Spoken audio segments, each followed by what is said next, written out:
অতিবৃষ্টি ও বন্যার মধ্যে বড় উদ্বেগের খবর, বাংলাদেশ আবহাওয়া অধিদপ্তরের 5টি ডপলার রাডারের সবগুলোই বর্তমানে অচল। এতে আকস্মিক ঝড়, বজ্রঝড় ও ভারী বৃষ্টির তাৎক্ষণিক এবং নির্ভুল তথ্য পাওয়ার সক্ষমতা মারাত্মকভাবে ব্যাহত হচ্ছে।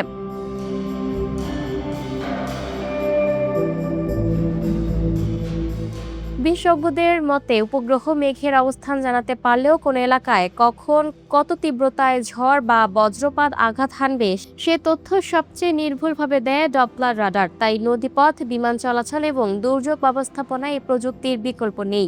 যদিও আবহাওয়া অধিদপ্তরের দাবি রাডার পূর্বাভাসের মূল উপকরণ নয়, বরং সহায়ক প্রযুক্তি।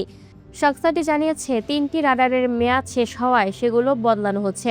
রংপুরের রাডার শিগগিরই চালু হবে এবং গাজীপুরের রাডারের বৈদ্যুতিক ত্রুটি মেরামতের কাজও চলছে।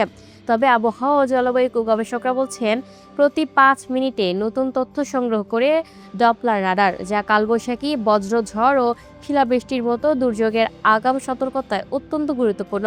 প্রশ্ন উঠছে, বর্ষার এই সংকটময় সময়ে দেশের সব ডপলার রাডার অচল থাকায় দুর্যোগ মোকাবিলার প্রস্তুতি কতটা কার্যকর, আর এর দায়ী বা কে নেবে?